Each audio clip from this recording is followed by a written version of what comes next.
மாணவர்கள் அனைவருக்கும் வணக்கம். காமராஜர் பயிற்சி மையம் திருச்சி.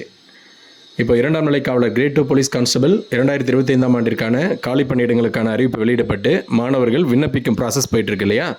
அப்படி அப்ளை செய்யும்போது மாணவர்களுக்கு நிறைய சந்தேகங்கள் ஏற்படுது. அது போன்ற சந்தேகங்கள் முடிந்த அளவுக்கு யூடியூப்பில் உங்களுக்கு கிளியர் பண்ணுறேன்.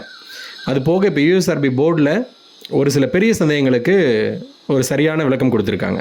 அதாவது மாணவர்களுடைய முதல் சந்தேகம் என்னென்னா, 2020, 21, 21, 22ஆம் ஆண்டு 10ஆம் வகுப்பு படித்த மாணவர்கள் கொரோனா டைமில் 10ஆம் வகுப்பு படிக்கும்போது அவங்களுக்கான மதிப்பெண் சான்றிதழில் பாஸ் அப்படின்றது மட்டும்தான் போட்டு வந்திருக்கும். மதிப்பெண்கள்லாம் தேர்வு நடத்தப்படாதனால மதிப்பெண்கள் வழங்கப்படவில்லை. அது போன்று இருக்கும்போது இப்போ விண்ணப்பிக்கும் போது 2ஆம் நிலை காவலர் தேர்வில் விண்ணப்பிக்கும் போது 10ஆம் வகுப்பில் பெற்ற மதிப்பெண்களின் விவரம் அப்படின்றதுல என்ன போடுறது அப்படின்னு மாணவர்களுக்கு சந்தேகம் அப்படின்னு யூஎஸ்ஆர்பி கிட்ட கேட்டிருக்காங்க. முதல் கேள்வியாக அதுக்கு யூஎஸ்ஆர்பி பதில் பாஸ், PASS பாஸ், 10ஆம் வகுப்பில் பெற்ற மதிப்பெண்கள் அப்படின்ற அந்த காலத்தில் PASS பாஸ் அப்படின்னு குறிப்பிடுங்க அப்படின்னு சொல்லிட்டாங்க. ரைட்டு. இரண்டாவது சந்தேகம், PSTM சர்டிஃபிகேட் கடந்த 2022ஆம் ஆண்டு 2023ஆம் ஆண்டு வெளியிடப்பட்ட 2ஆம் நிலை காவலர் காலி பணியிடங்களுக்கான அறிவிப்புக்காக வாங்கப்பட்ட PSTM சான்றிதழ், தமிழ் வழியில் மாணவர்கள் படித்ததற்கான சான்றிதழை வைத்து தற்பொழுது விண்ணப்பிக்கலாமா அப்படின்னு கேட்டிருக்கீங்க மாணவர்கள். அதற்கு யூஎஸ்ஆர்பி போர்டு விண்ணப்பிக்கலாம் அப்படின்னு சொல்லியிருக்காங்க. ஆனால் நீங்கள் விண்ணப்பிக்கும் போது அந்த ஃபார்மெட் இப்போ 2025இல் வெளியிடப்பட்டிருக்கக்கூடிய PSTM ஃபார்மேட்டோட ஒத்து போயிருக்கணும் அப்படின்னு சொல்கிறாங்க.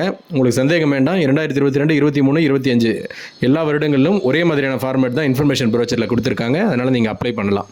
மூன்றாவது சந்தேகம், வாரிசு சான்றிதழ். அதாவது தமிழ்நாடு காவல்துறையில் இப்போ பணிபுரிஞ்சிட்டு இருக்கக்கூடிய காவலர்கள் மற்றும் அமைச்சு பணியாளர்கள் அவர்களின் வாரிசுக்கு 10% இடஒதுக்கீடு கொடுக்குறாங்க நம்ம காவலர் தேர்வில். அந்த வாரிசு கோட்டாவில் விண்ணப்பிக்கும் போது 2022, 23ஆம் ஆண்டு பெற்ற வாரிசு சான்றிதழை கொண்டு, அதாவது உங்களுடைய எஸ்பி ஆஃபீஸில் என்னுடைய பெற்றோர் காவல்துறையில் தான் பணிபுரிகிறாங்க அப்படின்னு சொல்லிட்டு நம்ம வாரிசு சான்றிதழ் வாங்குவோம் இல்லையா? அந்த வாரிசு சான்றிதழை கொண்டு விண்ணப்பிக்கலாமா அப்படின்னு கேட்டிருக்கீங்க. அதற்கான பதில் என்ன சொல்லியிருக்காங்கன்னா, அப்படி விண்ணப்பிக்க முடியாது. தேர்வாணைய அறிவிப்பு வெளிவந்த பிறகு நீங்கள் புதிதாக வாரிசு சான்றிதழ் வாங்கியிருக்கணும் அப்படின்னு விளக்கம் கொடுக்குறாங்க. இதுக்கு என்ன காரணம் அப்படின்னா, இடையில் காவலராக பணிபுரிஞ்சிட்டு இருக்கிறவங்க ஏதோ ஒரு காரணங்களால் இடைநீக்கம் செய்யப்பட்டிருக்கலாம், அல்லது ஒரு சில காரணங்களால் பணியிலிருந்து நீக்கம் செய்யப்பட்டவர்கள் அந்த வாரிசு கோட்டா என்பது பொருந்தாது. அந்த காரணங்களால் புதிதாக தான் வாங்கணும்னு சொல்கிறாங்க.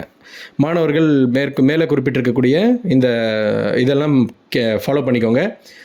மேற்கொண்டு வேறு ஏதாவது சந்தேகங்கள் இருந்தால் கமெண்ட் செக்ஷனில் கேளுங்க.